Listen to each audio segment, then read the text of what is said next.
So, if you are done with this slide, let me move on to the beginning of the course today. Shall I move on to the?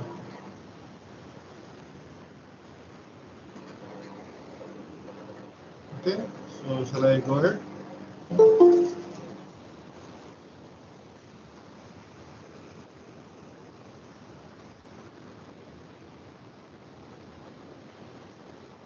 Okay, so these are, before we start about discrete time systems, we should get to know the ideas behind the concepts that we are going to use in the discrete time system.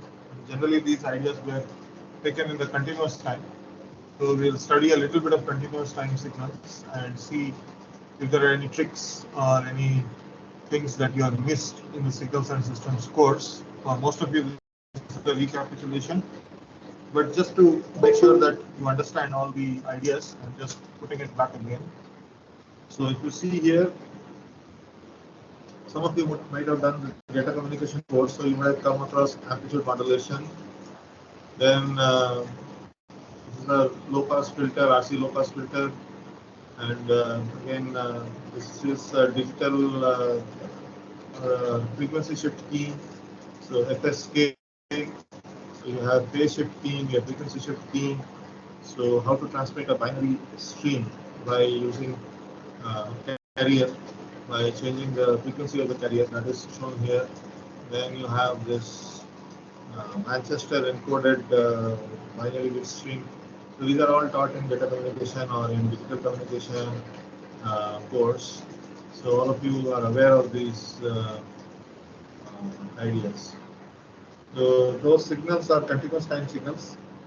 So there is a difference between continuous signals and continuous time signals. So you see here, there is a subtle difference. Not all continuous time signals are continuous. Okay, that is something that you should keep in mind. That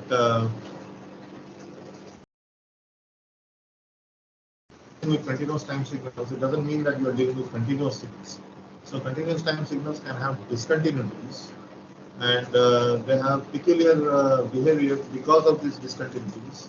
And we'll see that somewhere the discontinuities are important and somewhere the discontinuities are not important. Okay. So we will see that ambiguities can arise if you don't take care of discontinuities in the analysis. So those are like tricky things in signals and systems. That's why signals and systems is a very difficult course to master. You can all be aware of that course, but difficult to master. It requires a lot of preparation and a lot of reading. So you see in the second column, there are some signals which are continuous time signals, but they are discontinuous.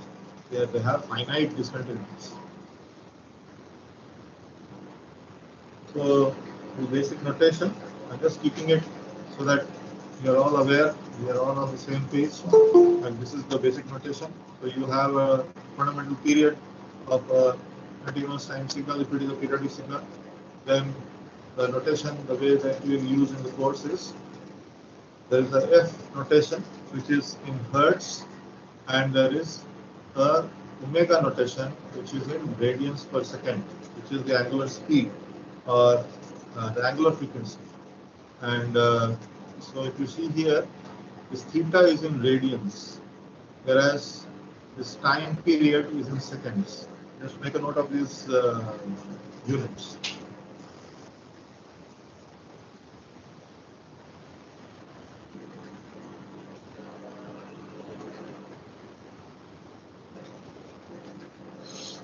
So sometimes we will be using the F notation, sometimes we will be using the omega notation.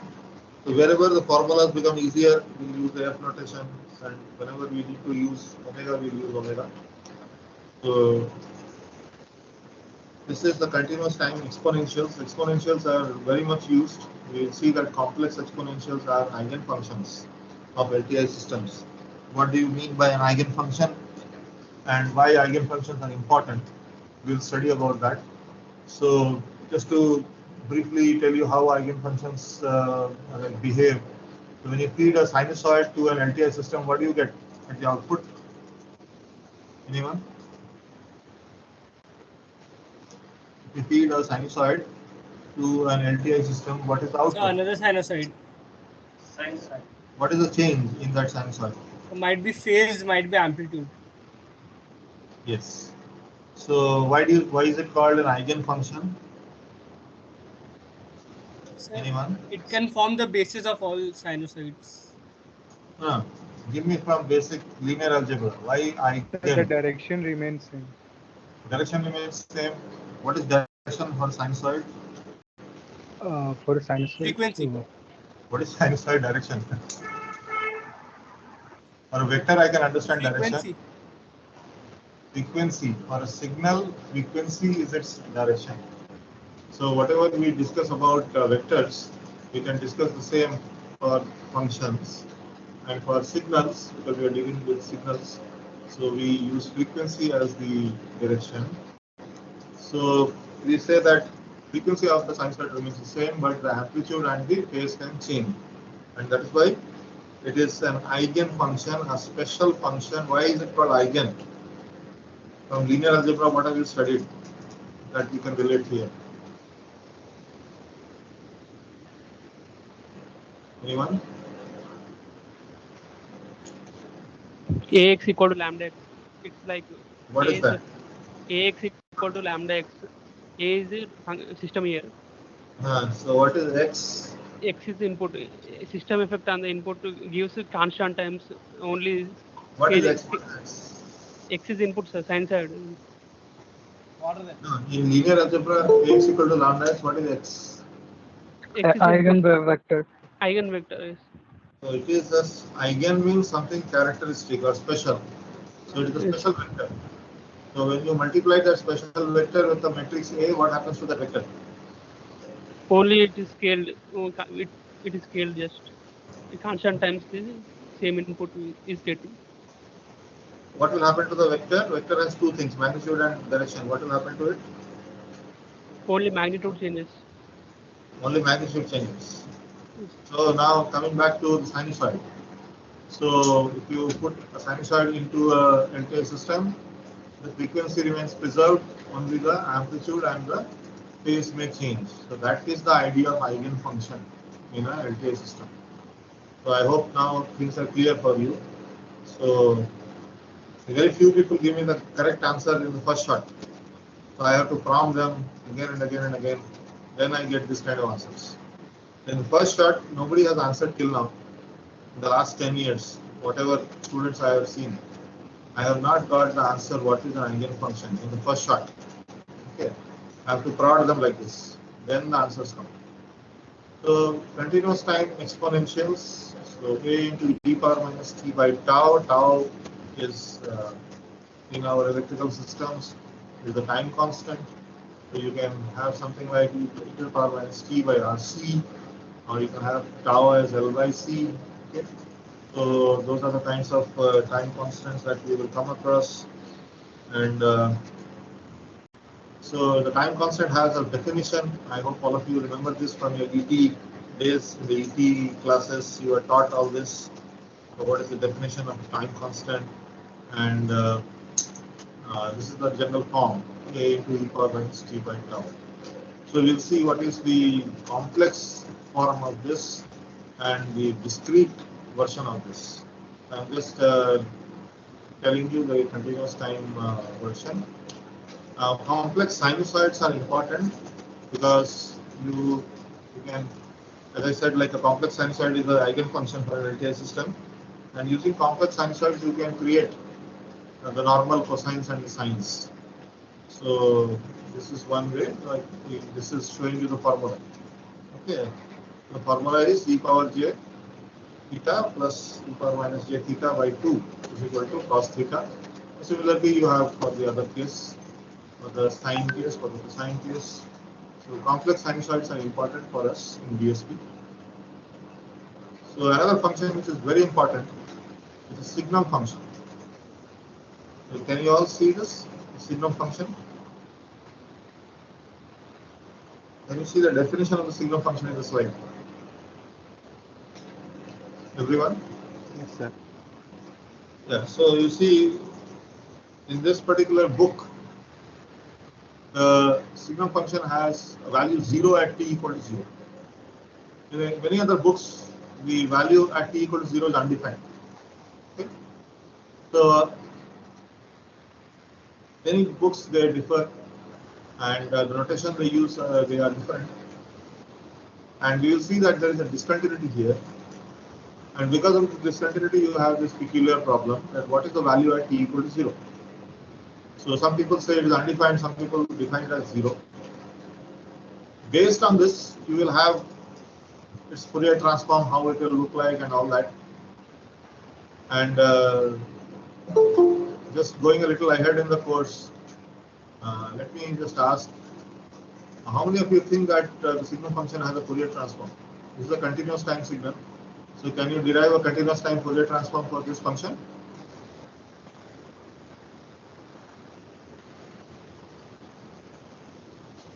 Anyone?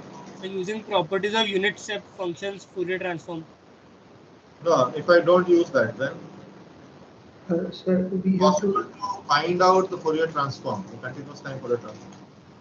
like, sir, if we multiply it by a e to the power j omega t, and then at Why? the last we tend a to 0. Why do you need to do all that? What is the reason? You have learned of mechanics. What is the reason? Why are you doing all that mechanics? Sir, the differentiation is a delta function. So it would be of the form 1 by j omega. It's all right. That's all right. You can do the property of a Fourier transform. But I am asking from the basics. Is it possible to derive the continuous time Fourier transform? Sometimes you lose sight of the basics and you only worry about the mechanics. IITJ Function should have a finite time period. finite time period for a continuous time Fourier transform. Come on, what are you talking? I'm not talking about Fourier series. I'm talking about Fourier transform. The signal should be stable. Stable. Yeah. So please take a look at Signals and Systems book, basics of Fourier transform. Look at the Dirichlet conditions. What are the Dirichlet conditions? Does this satisfy all the Dirichlet conditions? So please check that out. Huh? And you can tell me in the next class what do you think about it. So whatever you have studied or whatever has been taught you how to derive the Fourier transform of this is mechanics. But maybe you have lost sight of why you do all that mechanics. So is it possible to actually derive the Fourier transform of this, or you will have to do all kinds of mathematical sophistry to derive that expression? Okay. Anyway, so this function is giving you the sign of the argument, sign of t. It can be sign of x, it can be sign of anything, sign of any variable. So this is a function which tells you the sign of a particular variable. That's why it is utilized. All these functions are clubbed under what is called singularity functions. You can make a note. So now whatever I'm going to talk about, these are typical functions used in signals and systems, but all of them have issues. And there are deep mathematical issues with them. So I'm just giving you some hints that we are using it because they behave well in the real world. Whenever we switch on a device, we are actually performing a function. That function is a unit step function. Or so whenever you do something in electrical circuits, you are using these functions. If you want to describe mathematically whatever you are doing, so you will have to use these functions. But each of these functions have mathematical issues and they are very difficult to handle mathematically. Analysis of these functions is tough. So that's why they are called singularity functions, and they come under a single bunch of functions. So this is the unit step function. Again, you see various books have various definitions. Some people don't define what is the value of ut at t equal to 0. But some books they define that. So particularly some books say that at a discontinuity the value of the function is the average of the values of that function at the two ends of the discontinuity. So 1 and 0. average is high. So if you use g of t into ut, you can say that g of t is turned on at time t equal to 0. This is what we use in electrical circuits. So this is the unit step function. You have the unit ramp function. The unit ramp function is related to the unit step function by this expression. So all of you may be knowing all this. So the ramp function is giving you the cumulative sum or the area under this unit step function. So you can see from minus infinity to t, if you integrate the unit step function, you get this expression, the ramp function. So the ramp function is defined like this, and it is related to the unit step function like this. Ramp of t is equal to t into u of t. So we'll see that in LTI system we'll use what is called an accumulator. So the accumulator can be described mathematically by an integrator in continuous time, and an integrator can behave like a ramp function. Okay, its output can behave like a ramp function. That is why we learn about these basic continuous time functions. Let me go to the next one. So this is something like a sine wave multiplied by a ramp function. So you have a growing sine wave. So similarly, you will have growing or decaying exponentials. Okay, rather exponentially decaying or exponentially expanding sinusoids. So those are also useful in DSP. We will also take a look at that. If you see here, this is a sinusoid with a ramp function, and we will look at exponentials enclosing a sinusoid. So all that we will take a look at. So now let us go to the most notorious function, which is the Dirac delta impulse function. Okay. So how many of you are aware of a man called Paul Dirac? All of you have heard about his name? He was a mathematician and a physicist. So this function is named after Dirac. And in the continuous time, this function is troublesome. It is difficult to characterize this function, but in the discrete time, it is called a Kronecker delta.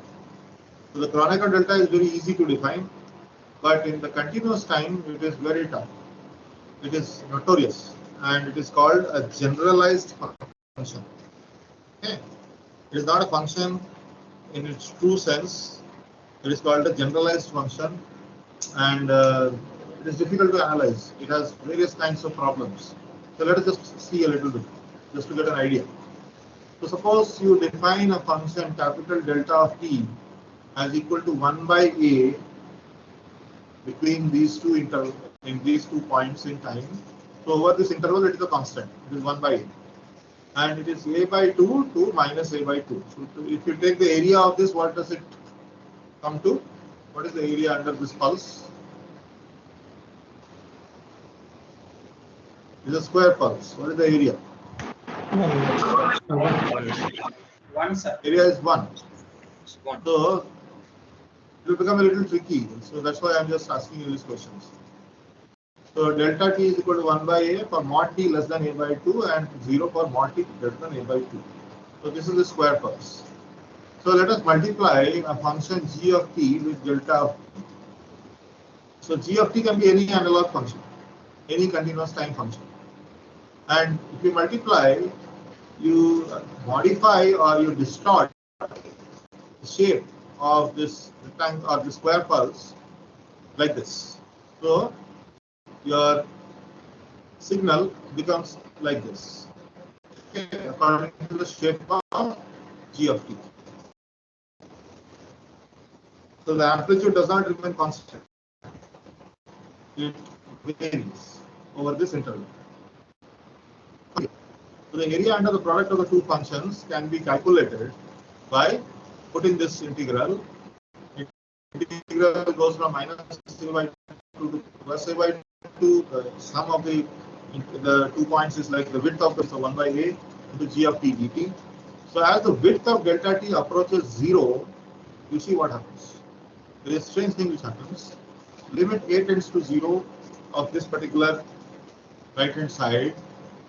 It can be written as g of 0, limit a tends to 0, 1 by a, integral minus a by 2 to a by 2 dt. So this one sums to 1. And you are putting limit a tends to 0, so this vanishes, it becomes 1, and you are left with g of 0. So the continuous time unit impulse is implicitly defined like this. Okay. So you would have studied some definitions of the unit impulse. So right now I am defining the unit impulse by using this integral. So any g of t you use in the interval minus infinity to plus infinity, if you multiply with delta of t, you will get g of 0. Okay. This is also called the shifting or the sampling property of the impulse, but this is the definition of the impulse. So suppose a approaches 0, what is the relationship between unit step and unit impulse? So the unit step is the integral of the unit impulse, and the unit impulse is the generalized derivative of the unit step. Okay? So it is not directly a derivative, it is a generalized derivative. So generalized functions and generalized derivatives are a little different. They are not the same as functions. So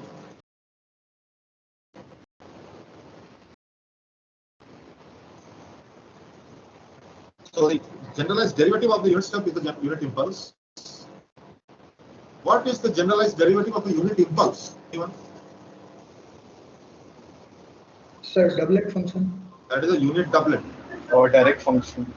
So that is a unit doublet, and you will have the derivative of a doublet, and that is a unit triplet.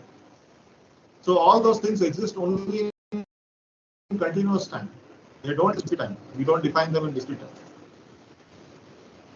So the impulse is not a function in the ordinary sense because its value at the time of its occurrence is not defined. This is important. Okay. This value at the time of its occurrence is not defined. It is represented by a vertical arrow, and the strength of the arrow is its area. Okay. For delta t, normally it is 1. And this is an arrow which is kept at the location t equal to 0. So that means it is delta of t. If the arrow is at some other place t equal to 1, then it is delta of t minus 1. Similarly, delta of t minus 2. And if it is scaled by some number, then the strength of the impulse changes.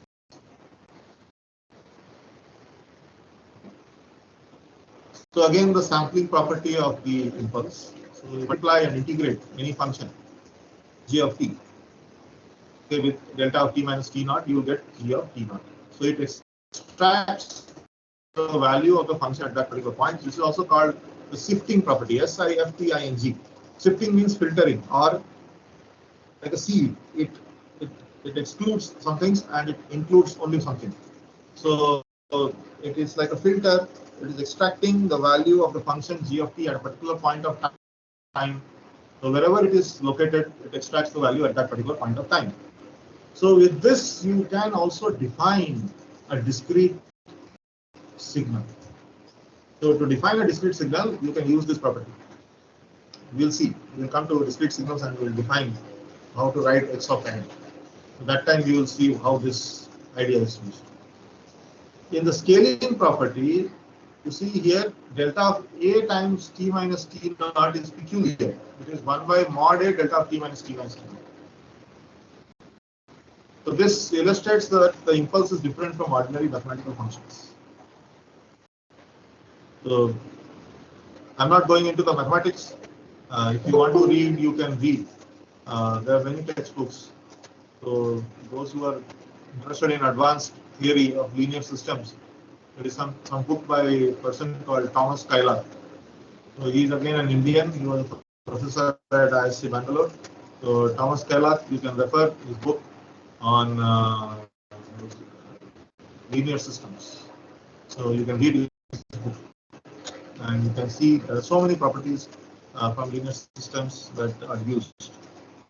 I'm just giving a hint that in DSP or signals we use so many functions which are peculiar functions, and they are called singularity functions, and they are mathematically complex. They are not so easy to think about. Similarly, you will have what is called a unit periodic impulse. So again, its definition is given like this. So using this, you can sample a continuous time signal, and you can get a discrete time signal. So this is a periodic impulse. It is the sum of infinitely many uniformly spaced impulses. So the time period is t, and you can have scaling of this delta t of t. The notation is delta subscript t bracket small t. So the subscript is denoting the time period of this periodic impulse function. So here, like, you have various examples. So delta 4t, similarly delta 0.25. Now this is shifted by 0.2, t plus 0.2.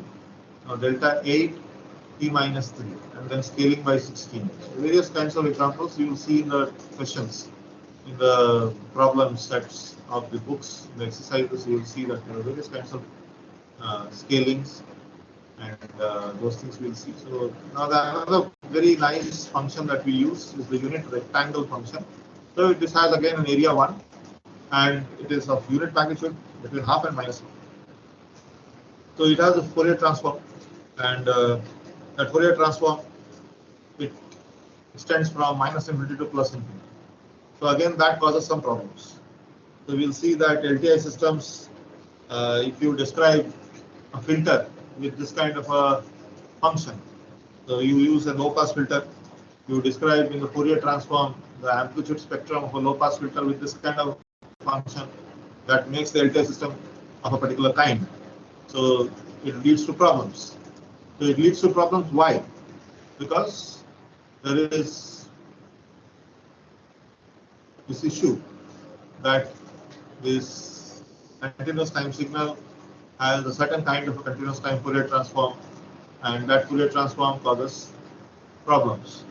So we'll understand when we study about properties of systems, properties of linear time invariant systems. You might have already come across these properties in both signals and systems course, as well as for MTechs they might have done a DSP course, but still I'll point these things out. So the product g of t into rect of t can be thought of as the signal g of t turned on at time t equal to minus half and turned off at time t equal to plus half. So you can think of creating pulses or continuous time pulses by using these kind of signals. So these kind of signals are actually building blocks for making the signals that you use as input to systems. So you can use these as input to an open loop system or a feedback system. You can analyze the stability of that system. For example, the unit step function can be used as an input to check the stability of a LTI system. So first order LTI system, you can think about stability. Similarly, you can think about the second order function, and you can think about the second order Laplace transform or the second order transfer function, and you can think about the stability of such. So these are like suddenly on, suddenly off functions. So UT is like something like suddenly on. Here it is suddenly on, suddenly off. So these are very difficult to handle, and they have strong discontinuities. So these are the problems associated with these kind of functions. So combinations of functions. So you can multiply two different functions and you can create various functions. So you see that the sink of 4t here. So it has 1, 2, 3, 4 0 crossings between 0 and 1. So what is sinc of t?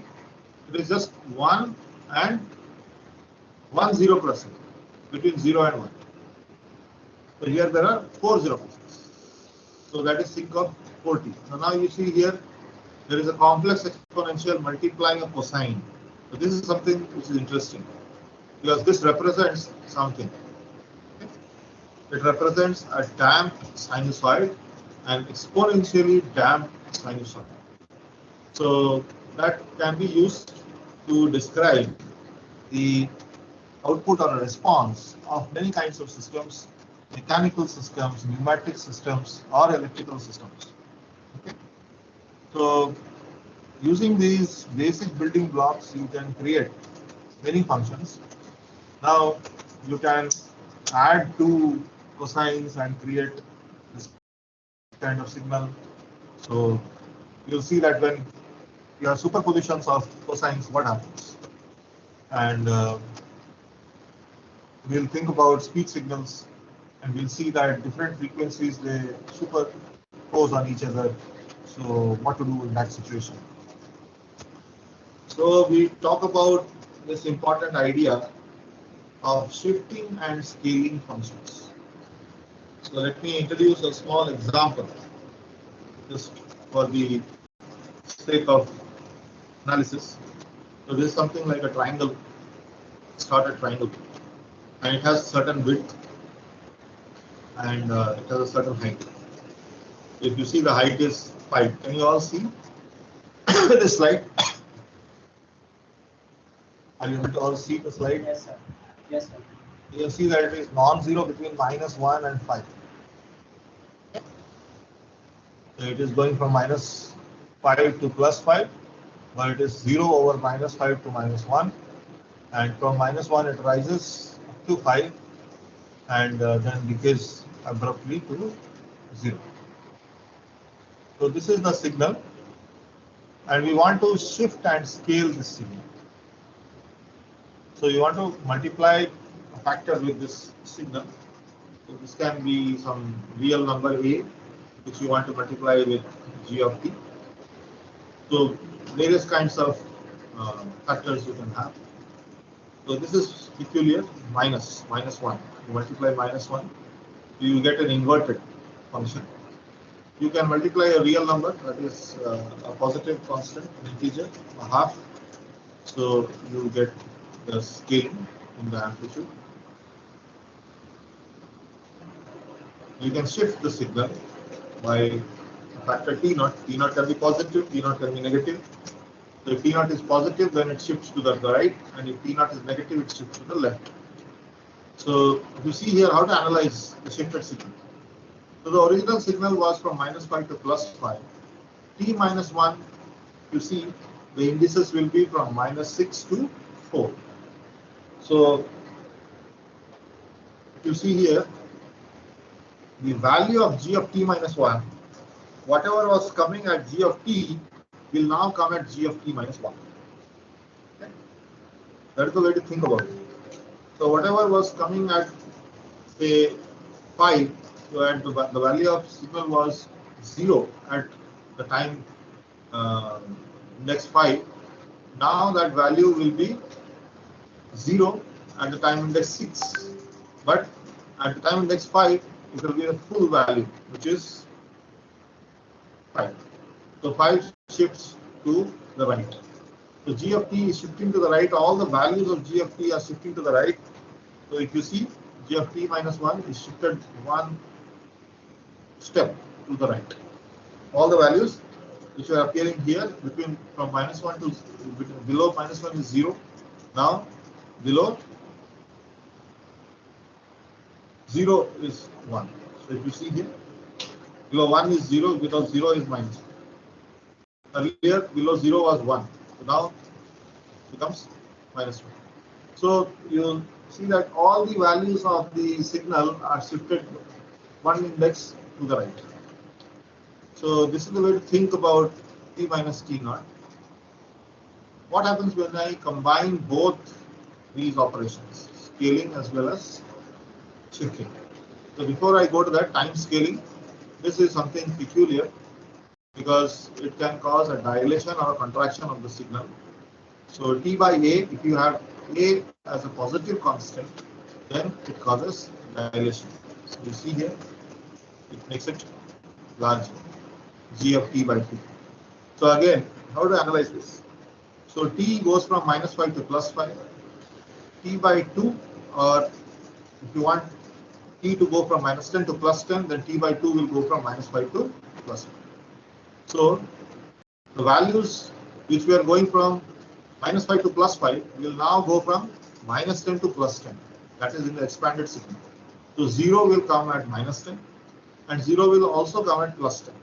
So here you see 0 coming at +10 and 0 coming at -10 here. And you see the intermediate points. So at 8, you will have maximum value 5. So whatever was appearing at 4 earlier will now appear at 8 because we have scaled the signal by a factor of 2. You have time scaled, so time has got a half. So whatever was happening earlier at 4 will now appear at 8.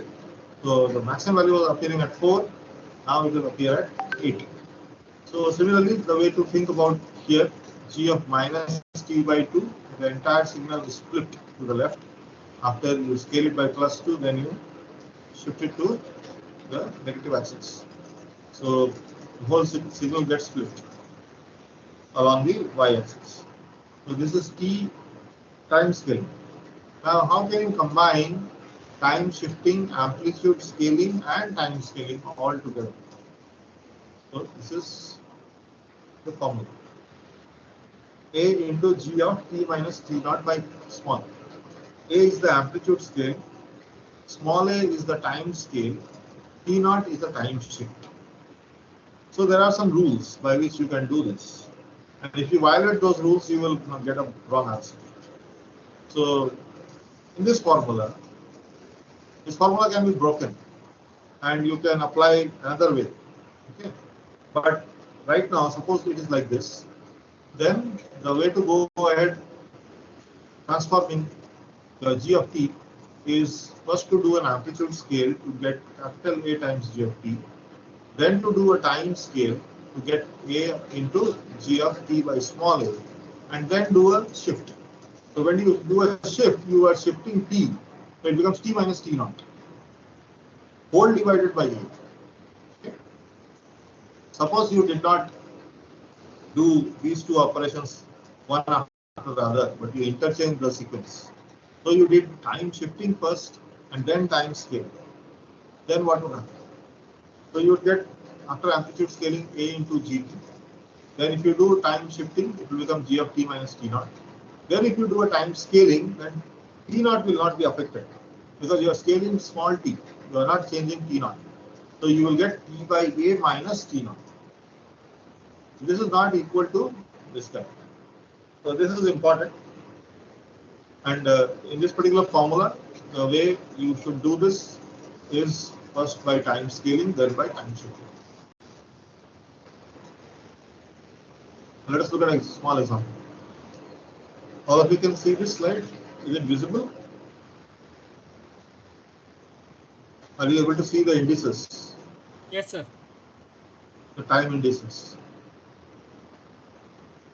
Yes, sir. Okay. So now you see the rect of t function. Okay. So it is magnitude 1 between -half to +5. So now I want to transform this. So I am going to transform it by multiplying a value -2 amplitude scaling. So I am multiplying -2 to it. So my amplitude becomes -2. So the signal becomes flipped about the x-axis by doing amplitude scaling. Now I want to dilate the signal by a factor of 4. So whatever was appearing at half will now appear at 4 into half, that is +2. Whatever was appearing at -half will appear at 4 into -half, that is -2. So that is how you get it. Similarly, whatever was appearing at 0 will again appear at 0, that is, and all the other intermediate points. That is the way to think how to generate g of t by 4. Now you want to shift. You want to generate t minus t naught. So you are doing some t plus 2 by 4. So you are shifting it towards the left. You are making t naught as minus 2. So it will become t plus 2, t of minus 2, that is t of plus 2, whole divided by 4. That is, you are shifting this scaled signal, or scaled and dilated signal, by a negative time factor of 2. So it becomes advance of a time factor of 2. That is, it goes towards the left side. That is the way we think of formula. What if I change this formula and I have something like this? G dt. Then what happens? Will our previous thinking hold good, or do I have to modify the sequence of operations? So it seems that we have to flip the sequence of operations. That is, earlier we were doing time scaling, then we were doing time shifting. Now we should do a time shifting first and then a time scaling, because only t is affected by a scale factor. T naught is not affected.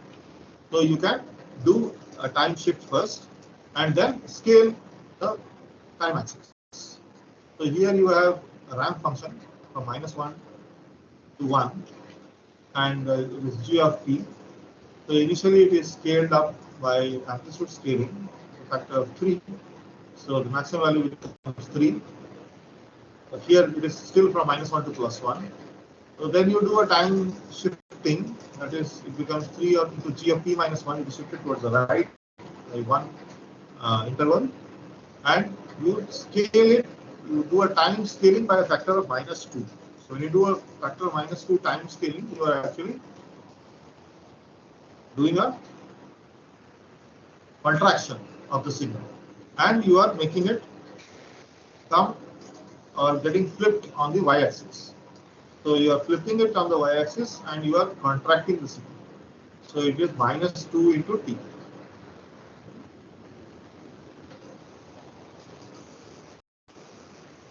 So how to think about -2 into t? Whatever was appearing at 2 will now appear as -2 divided by 2, or 2 divided by -2, that is -1. So that will appear at -1. So whatever value was appearing at 2, at +2, that is 3, will now appear at -1. So it is 2 divided by -2, that is -1. That is the idea of -2t -1. These are some small examples where you are shown that what to do when you have the original formula, this one. Here you see both time as well as t naught were scaled by a factor of a. Now you can break this bracket into a of g of t by a minus t naught by a. Then you can apply this set of rules. Okay. So then your b becomes equal to t by a and t naught becomes t naught by a. So then you can go by this. So you can use this as a constant way, time shifting and time scaling, where you can always bring down this kind of formula into this formula. So this is the way to think about amplitude scaling, time scaling, and time shifting. So all these are used in signals and systems a lot. So wherever you will use these things, like you have several kinds of functions that are just shown here. So please take a look and think how you can plot these things, how they come. Okay. So u of 3 minus t. So this is actually something like minus t plus 3, or it is minus bracket t minus 3. Okay. So it is minus whole bracket t minus 3. That is 3 minus 2. So that is the way if you think, then you can create these signals. So all of you who want to like revise a little bit of signals and systems, so you can draw these functions and you can think how these functions came. This will give you good practice.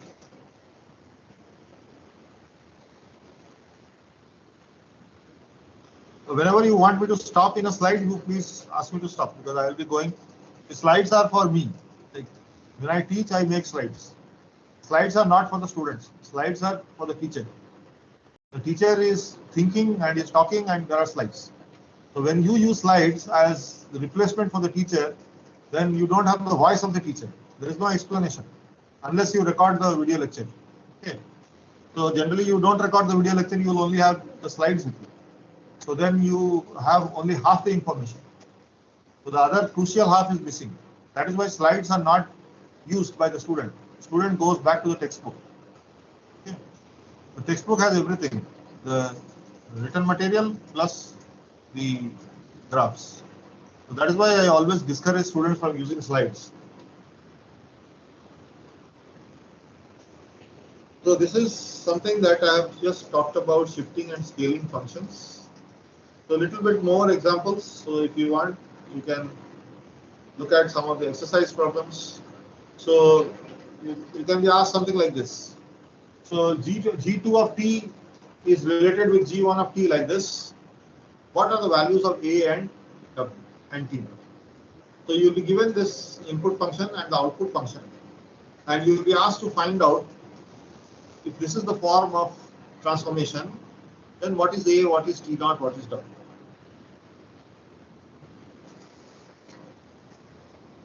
Again, keep this in mind that these are all linear transformations.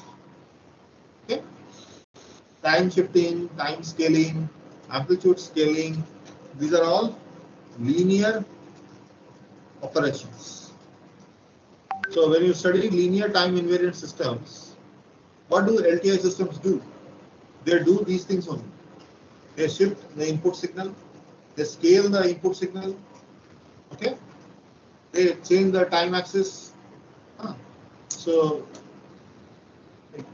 hidden behind all these exercises is actually the physical operation of an LTI system. So for example, as I said in my first class, a camera is an LTI system. Okay. So when you pass image, or rather when you capture an image through a camera, when you move a camera, you are actually shifting the signal. You are shifting the image. When you move the camera like this along the x-axis, you have some kind of a translation of the image. When you move it along this direction, you have some translation. When you move it along this direction, you have some kind of translation. When you move the camera forwards and backwards, you have scaling, you have amplitude scaling. You see more of a picture or you see less of a picture. There is zoom going on. So zoom means you are increasing the size of the objects in the scene or you are decreasing the size of the objects in the scene. So that is what is happening. So if you see in these mathematical operations, you are actually describing what a camera does when you are taking a picture. You can take a picture of some text. So the numerals in the text or the alphabets in the text, how do their shapes they deform? Do they deform in a certain way? That is, do the straight lines remain preserved as straight lines? Do 90 degrees remain 90 degrees? Are the angles preserved? Are the lengths preserved? Are the ratios of lengths preserved? Those are things that we keep thinking. So when I build an LTI system, or when I think about modeling an LTI system mathematically, how should I operate? So these are some of the ideas that I'm just telling you. So generally, nobody talks about these things in a signals and systems course. But I'm trying to give you an idea that why signals and systems is so important. In computer graphics, most of the operations that you do translation, you do rotation, you do shearing, you do several kinds of operations. All those can be thought of as linear operations if you are able to write that expression, this particular expression.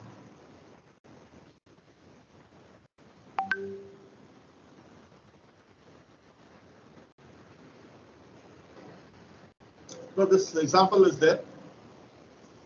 So here you have the original signal having a height 5. Can you all see this? It's very difficult to see. So I'm just telling you that it goes from 0 to 5. So let me show you the original signal here. So it goes from 0 to 5. At time t equal to minus starts to rise, goes up to maximum of 5, then abruptly decreases to 0 at the time index 5, and then stays 0. Okay. So it has become a signal like this. So what happened? How to find out this A, T naught, and W? So height became 5 to minus 2. So what should be the value of capital A? It should be minus 0.2. So that is what. So A is equal to minus 0.2. Now width changed from 6 to 2. If you see here it had 1, 2, 3, 4, 5, 6. The width was 6 units along the x-axis. Now it has got only 2 units along the x-axis. So the width changed from 6 to 2. So your time scaling factor should be such that it will decrease the width from 6 to 2. So you will multiply a factor of 3 with t. So that will contract the signal. So you have time scaling here. Now it is scaled. It is rather shifted. So the shift factor is given here. So this is 5 by 3. If you use this particular formula.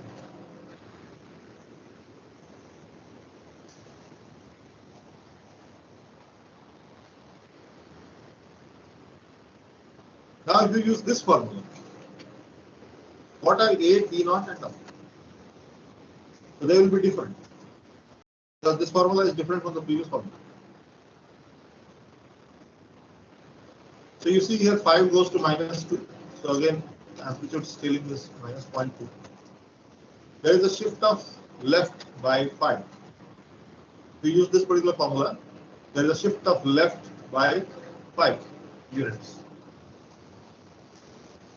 So whatever was appearing at 5 units here will appear at origin.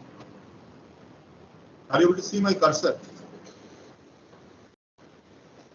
Yes, sir. So whatever was appearing at 5 unit here will appear at 0. That is, a shift of 5 has occurred. And that has occurred along the left side. So T naught is equal to minus 5. So you get T plus 5. And the width has got changed from 6 to 2. So W is equal to 3. So here it is 3T plus 5. Okay.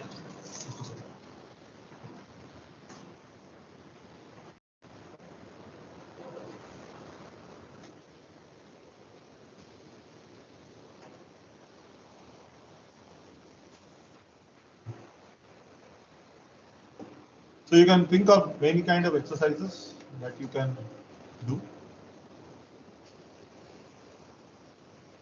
I'm just skipping these slides. Now again, if you change the formula to something like this, then how do you think?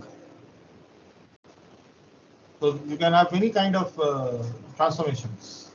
And in those transformations, how does the signal look like? I'm just skipping those slides. You can do some exercise problems and you can get yourself familiar with this. So differentiation of signals. So we say that LTI systems can be an accumulator, they can be a differentiator. So a differentiator is a subtractor or a difference generator. So we'll study in the discrete time context what is differentiation. So in a continuous time context, differentiation means calculate the slope of the function. So you see the first function is like a sinusoid and the second function is showing its slope. So it is a derivative. So it will be a cosine. So this is a sine, this is a cosine. And if you mark closely, whenever the sinusoid reaches a level top here, the slope becomes 0. So the slope is 0. Can you see my cursor? So whenever the sinusoid reaches the maximum value here, that means it stabilizes. It is no longer changing. So it is almost like a constant. So the slope becomes 0. So the slope is gradually falling. Initially the slope is rising and it gradually falls towards 0. Then again the slope becomes, here the slope is positive. Now the slope is negative. So the slope rises in the negative direction and again becomes 0 when it reaches here. So you can interpret this differentiation of a function similarly for this particular function. So you can see that this is something like a sinc function and this is its derivative. Similarly, this is a triangular function, derivative is this function. One important thing you see here, this particular function is an even signal, whereas the derivative is an odd signal. Again, here you see this is an even signal. Derivative turns out to be an odd signal. So there are some interesting things to think about. Integration is more tricky as compared to differentiation. Why? So you have a function g of x. You integrate that, you will get some value. You will get some function. Suppose I talk about a constant of integration. Then I will have something like g of x plus k. That also is a solution. Okay? So the integral is ambiguous by the constant of integration. I can have any constant, and that will be causing a confusion here. For example, this is our sine wave, and if I integrate it, I will get any of these functions. All of these functions are separated by a constant value. Because when you integrate a function, the answer will be some value plus a constant of integration.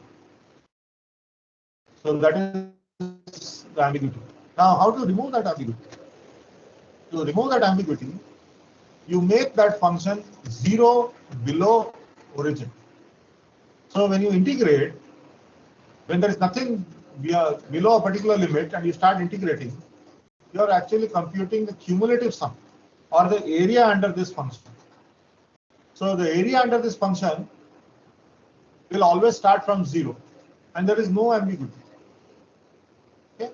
Because this signal was 0 from below a certain time interval or below a certain time index. So there will be no ambiguity. So there is no multiple plot. There is only a single plot. It is the area under this particular curve. So integration gives us the area under a curve. If you have the curve going from minus infinity to plus infinity, then you will have ambiguities and you have all these as valid solutions of the integral. Whereas if the function is 0 below a particular time index, then when you integrate beyond that time index, you will always get the area under the curve and it will start from 0. That will never be ambiguous. It will be always unambiguous. These are just some things to think about. I'm just telling you. Even and odd signals. Again, here there are some tricky things to think about. So for an even signal, we define the even signal like this and an odd signal like this. So we say that there is an axis of symmetry. So the axis of symmetry is the y-axis. So you have an even function. So this is the axis of symmetry. So these are all even functions. And this is the point of asymmetry. Or along the origin, it is antisymmetry. That is why it is an odd function. So this is the axis of symmetry and this is the point of asymmetry, or the antisymmetry property kicks in at the origin. So this is the definition of the even and odd signal. Now even and odd signals, they come in various ways in signals and systems, in physical devices, they come in various ways. And they are all hidden.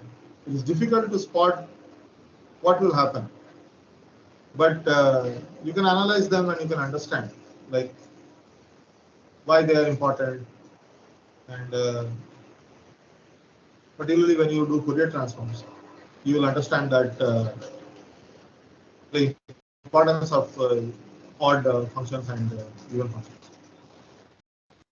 So to derive the even part of any function, you use this formula.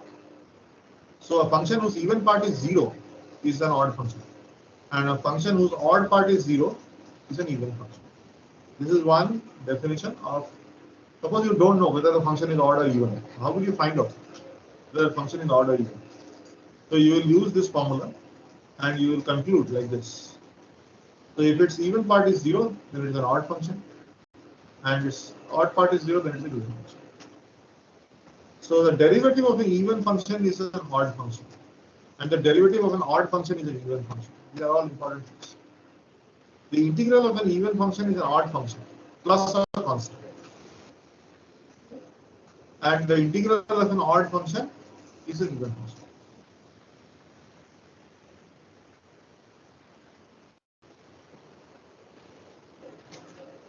If you want to make a note of this, you can write if you want.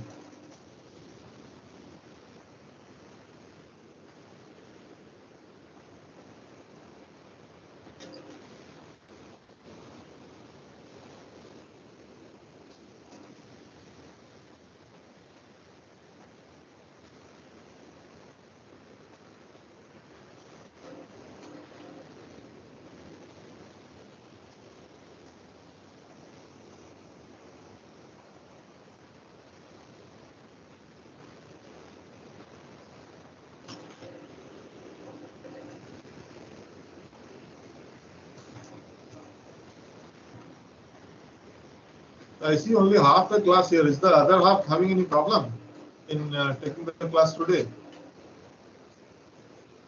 Is there a genuine problem?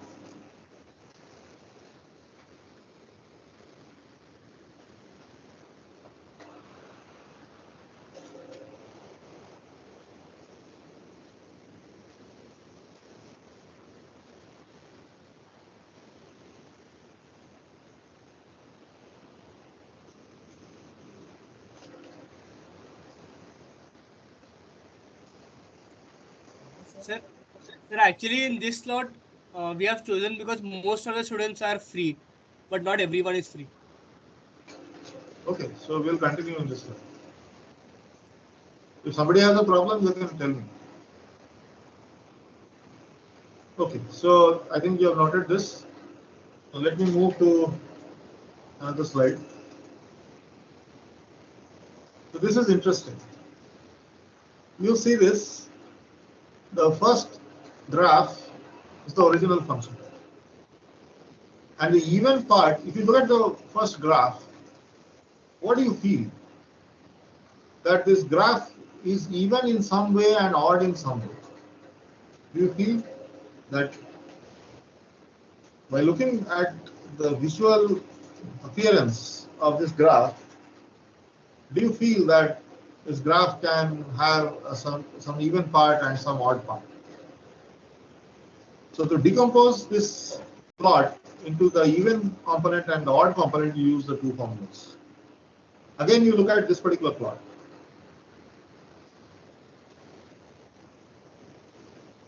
So you can decompose this signal into its even part and its odd part. So if you add the odd and the even part, you will get back the original signal. Okay. If you add this GE of t and GO of t, you should get back the original signal. But just observe the shape of the even function and the odd function, and the shape of the original function. Visual intuition is very important in signals. When you plot a signal, you should be able to understand what it contains.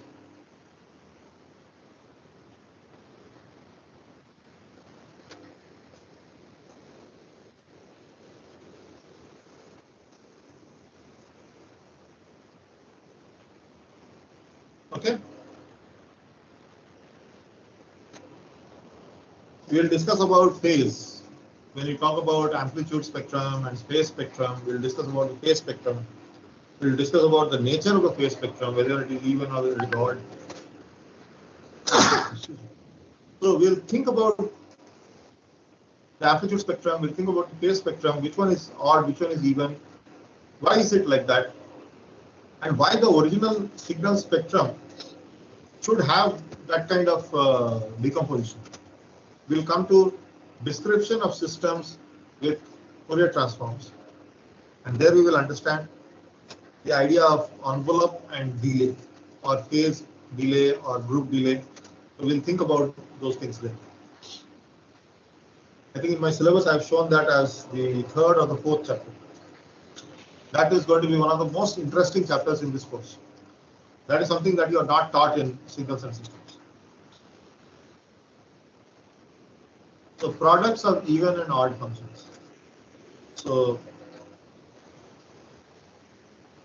we will take a point by point product.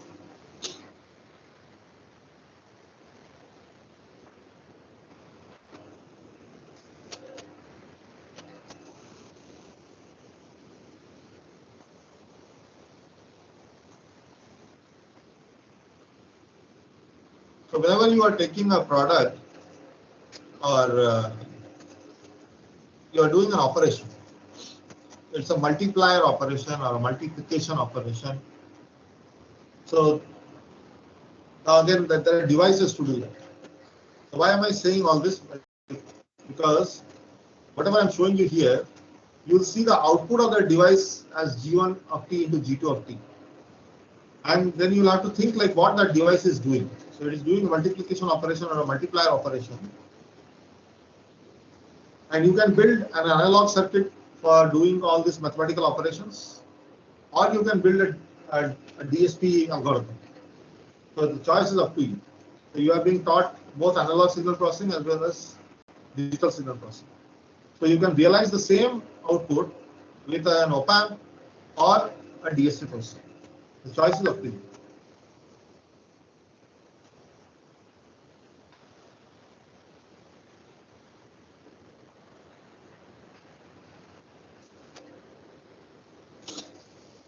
So these are some interesting plots that I'm just showing.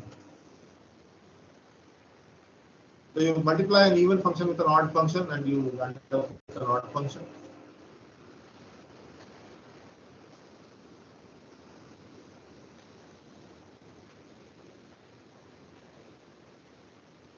Show you one more thing. So integrals of even and odd functions. So because I said that integral calculates area. If you restrict the function to be in a certain way, then the integral calculates the area or the cumulative sum under the function. So for an odd function, the areas under like symmetric intervals, like symmetric like time indices a and minus a, will cancel each other out. Area is a positive quantity. So under this, it will have a certain value, and here it will have a certain value. Turns out that this area and this area, they are having separate signs. So they will cancel. So the area under an odd function is always 0 if you are integrating from minus a to plus a. And similarly, when you integrate for an even function, so you can simplify that integral as twice as that from 0 to a. So 2 times the area under the positive side will give you the area under the entire curve from minus a to plus a. So let us do a small example. So let us evaluate an integral of this particular function. So you are given a rectangular function. So 4 times rect of t by 8. So that means it is a pulse of magnitude 4 from minus 4 to plus 4. Okay, rect of t is from minus half to plus half, magnitude 1. So rect of t by 8 is from minus 4 to plus 4. You are dilating the signal, and you are dilating by a value 8 into half, that is 4, and 8 into minus half, that is minus 4. So the indices become from minus 4 to plus 4, and the amplitude is scaled by factor of 4, so it becomes 4 into 1.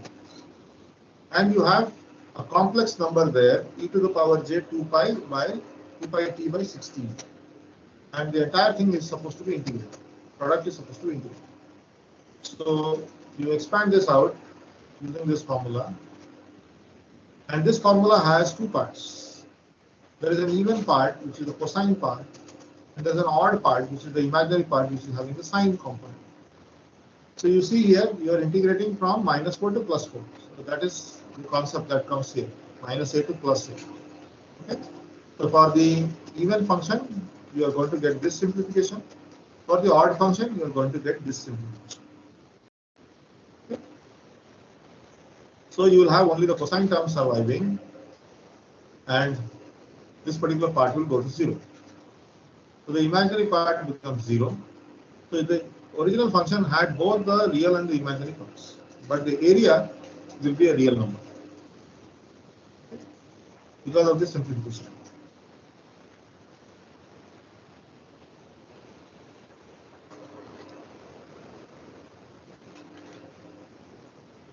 Fine. So just briefly, periodic and aperiodic signals. So there is a concept of fundamental period. So fundamental period time t0. So whenever you can write a function in terms of its repetitions, g of t is equal to g of t plus nt. That means you can find a replica of that function inside the whole function. That means you can find a part of that function repeating in the full function. That is very tough to find in a real signal. To find out where is the part of the signal which is repeating. It is not a simple sinusoid, it is not a simple cosine, it is not something very simple. In a real signal, sometimes it is very difficult to find out the period of that signal. And we'll see, like when you talk about pseudo-random numbers. So there are something called random numbers and there are something called pseudo-random numbers. So there are something called PN sequences. So PN sequences are generated by some hardware or by some algorithm, and there is a period after which the random numbers repeat. So this idea of periodicity is very deep, and it comes in various forms. So the idea of periodicity is a fundamental period, and function that is not periodic is aperiodic. So we will have different kinds of analysis of periodic and aperiodic signals. So one of the first things that will happen is the Fourier series and the Fourier transform. So that is the first straight away distinction. And you have the peculiar case of sums of periodic functions. So suppose there is a sinusoid and there is another sinusoid with a different frequency, and you are adding those two functions. Then what is the fundamental period of that sum? How to find that? So the period of the sum of periodic function is the least common multiple, or the LCM, of the periods of the individual function sum. So suppose this was f1, this is f2, then you have to find the LCM of f1 and f2 to find the period of the sum. And if the least common multiple is infinite, then the sum function is periodic.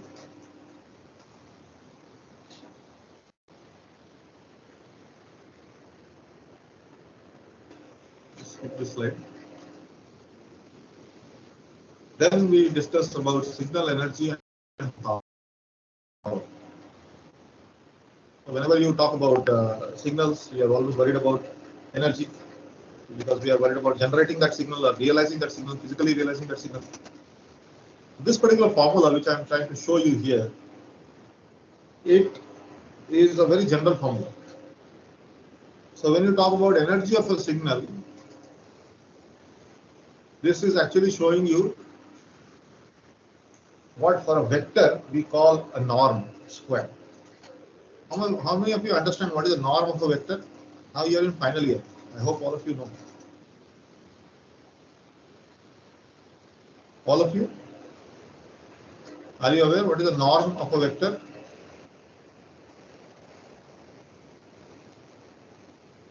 Yes?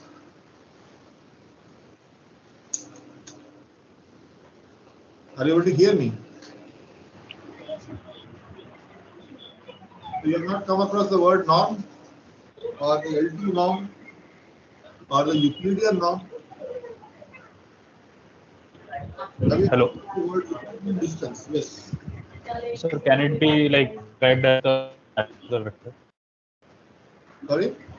Or a vector in 3D space, can it be described as its magnitude? Yeah, so I mean, Euclidean distance between two vectors or between 2 points. So signals and vectors, they have very common ideas. So when you talk about energy in a signal, you are talking about length in a vector. So here you have the mod or the absolute value of the signal x of t square. Okay. And integral from minus infinity to plus infinity. So like again, this x of t can be a complex signal, can be a real signal. So mod of x of t square, and you are calculating the absolute value and squaring it. So why should I use this particular form? Why should I just not use the absolute value? What do you think? Why should I take the square after taking the absolute value?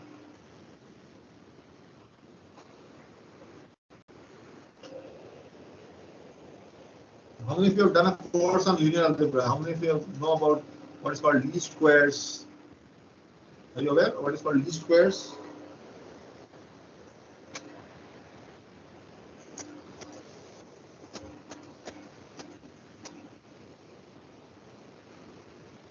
No one?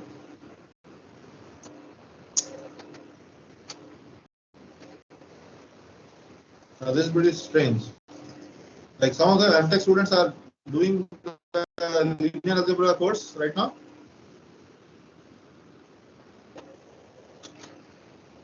I think there are a couple of PhD students also. Yes, sir, we are doing linear algebra course. So why do you use square? Why do you use this? So squaring gives us like more smoothing of a curve. Like for absolute, it's different. Mathematically, it will be easy to find the area. How many of you have taken in the previous semester my statistical signal processing course? Anyone? Anyone has taken a statistical signal processing course? No?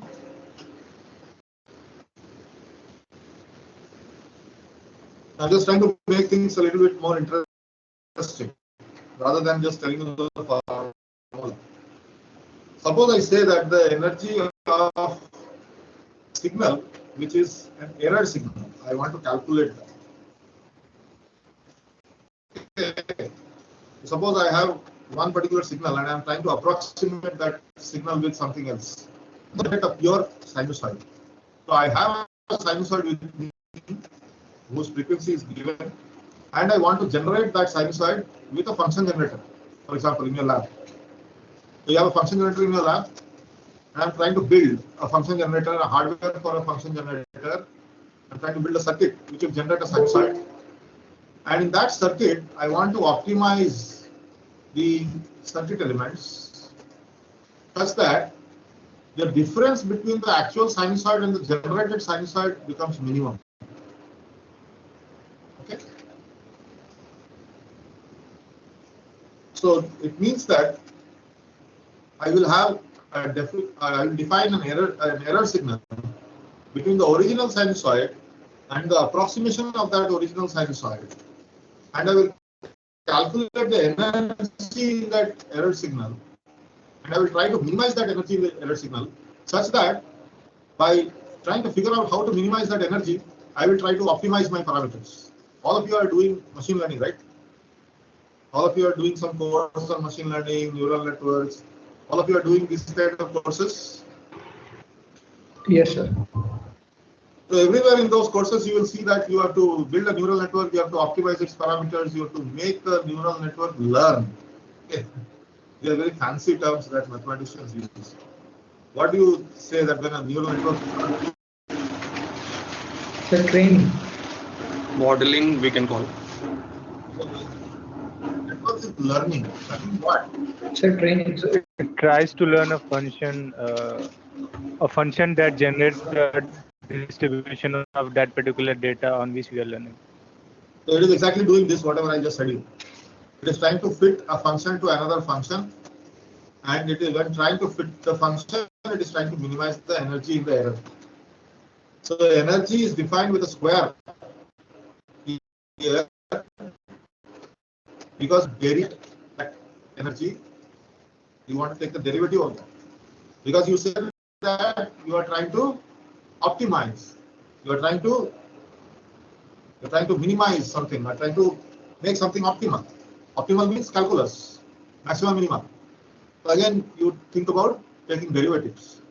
So to take derivative of this expression, you cannot do it with a mod. Am I right? Can you take the differentiation of a mod? Mod of x.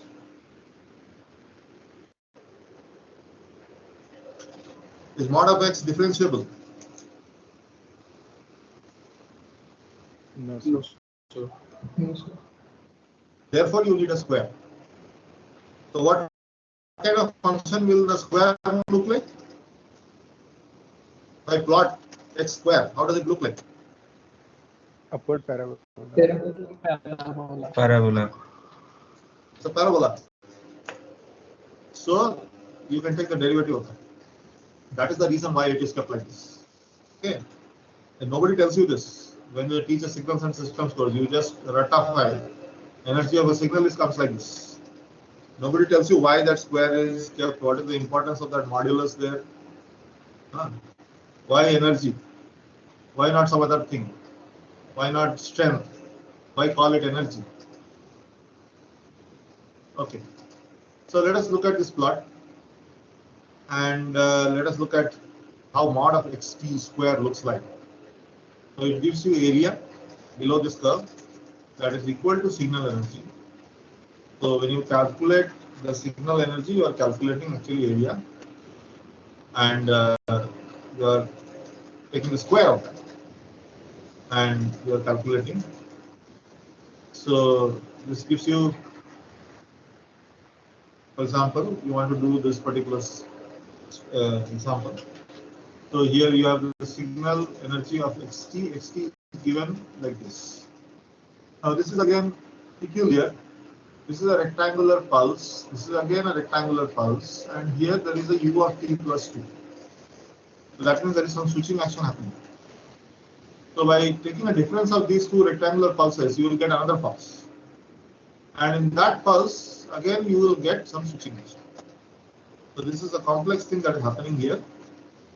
There is some complex function. You can try to create this function. You can plot this function and see how it looks like. So x of t, try to make a plot of this. You can just make a note of this and try to do a plot of the thing in the square bracket, and then you do a u of t plus 2 and then see how the function looks like. So if you just go ahead and brutally use the formula, so you can just get something like this. So because this is u of t plus 2, so minus infinity to plus infinity, it will get modified to minus 2 to plus infinity. Okay. The u of t plus 2 starts from minus 2. So it will go from minus 2 to plus infinity. And you can just use a plus b whole square formula and you can create this. And again, you see here, there is some simplification that is going on. And because of that rectangular function, you can do some simplification of these limits. That is also happening here. And you can calculate this area. So some simple examples you can do. You can make a note of this function. And you can try to derive this one. Yes, sir.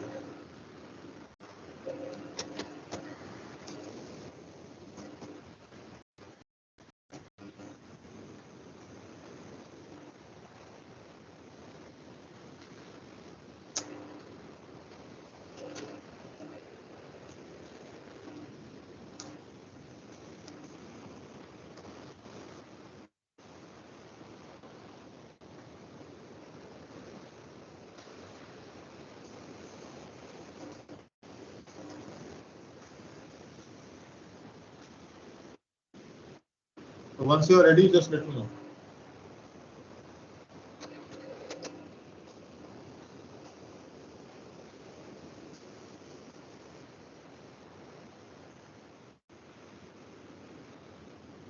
Okay, so let me go to the next slide.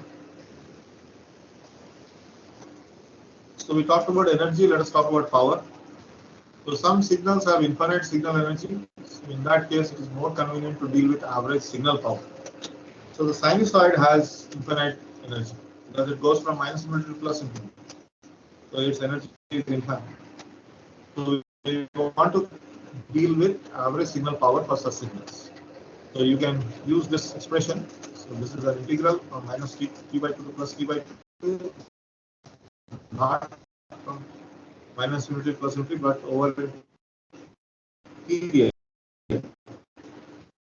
Over a period, it is given by capital T. So for a period,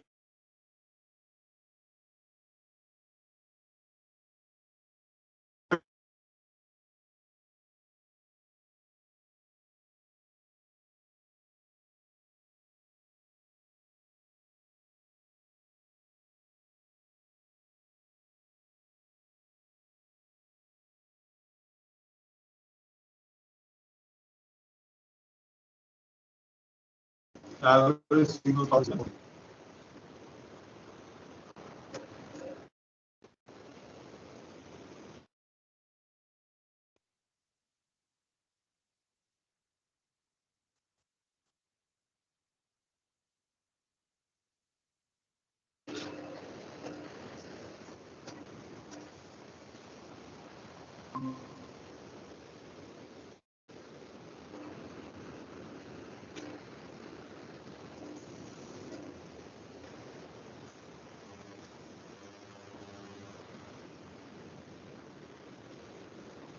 So in the next,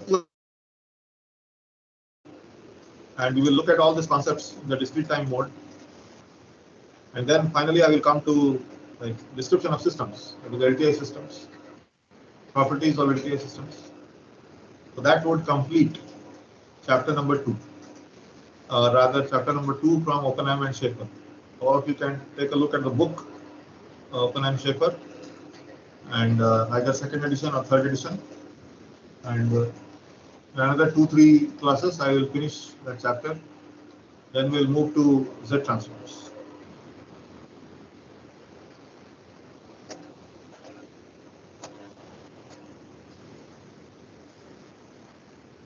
Okay. So if you have noted this down, then I would stop today's class. We have discussed enough for today. So we'll have the next class on Thursday, and I hope that on Thursday we'll have more people. I think today only half the class came. Hello, sir. Yeah. So just wanted to ask